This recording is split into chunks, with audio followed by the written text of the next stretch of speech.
Kind of our new generation of hardware and software engineered to work together. So that's growing at more than 100%.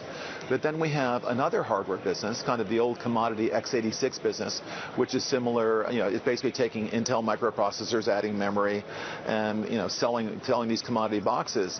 And that business is shrinking. So we got two things going on. We got this old Sun business of selling commodity hardware, which is disappearing, which we don't care about at all. And our new business of selling engineered systems this fiscal year, and we'll get very rapid growth because the bulk of our business will be engineered systems, and this new very hot Unix box, our SPARC T4, which is also growing very, very rapidly. Do you sell the ones that... Our business is growing double digits. So our hot businesses, they're growing very rapidly. Yet the overall hardware business, shrank, in the last several quarters. So eventually, the large commodity businesses become small commodity businesses, and the small, fast-growing engineered systems become large businesses. That's when those two lines cross, and they'll cross this fiscal year, and the overall hardware business will grow. But it's happening exactly as we expect and as we predict. The difference is the businesses that are shrinking, we make no money. Those are the commodity businesses. The engineered systems businesses, which are doubling, we make a lot of money because we add a lot of value. We have a lot of intellectual property. We have no IP. An x road.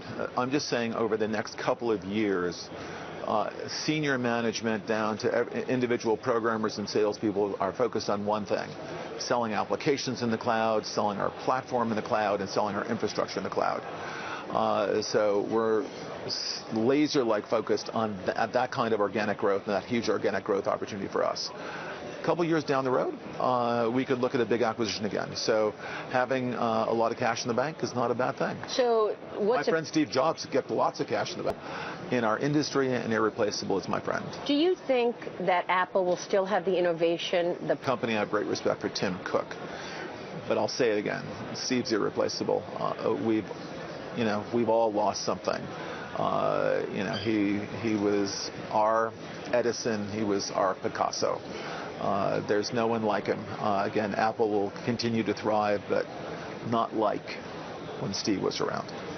What about your own legacy? I was talking to one... Right now, the plan is for the three of us to run the company, and Oracle's a company of almost 120,000 people.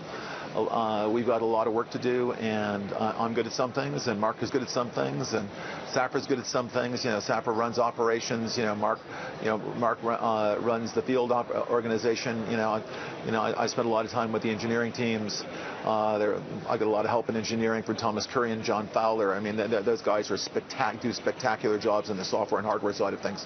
So we have a lot of talent. We've got quality and quantity at Oracle, and we work pretty well together as a team. So you're not interested in doing a succession? And what a spectacular job he did over that 5-year period at HP.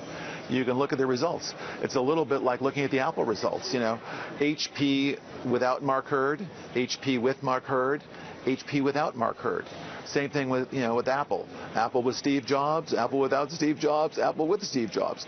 So is leadership important? I think it's really important. And I think the board made a terrible mistake, which was turned out to be a huge disservice to HP employees. I love that company. The company HP I love. Everyone who's raised in Silicon Valley thinks of HP as an icon.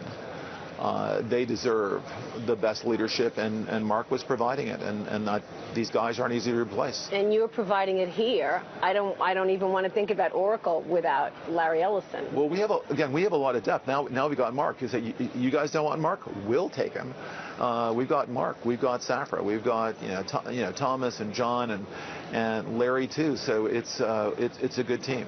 Take a short break, Larry. We're going to continue our conversation.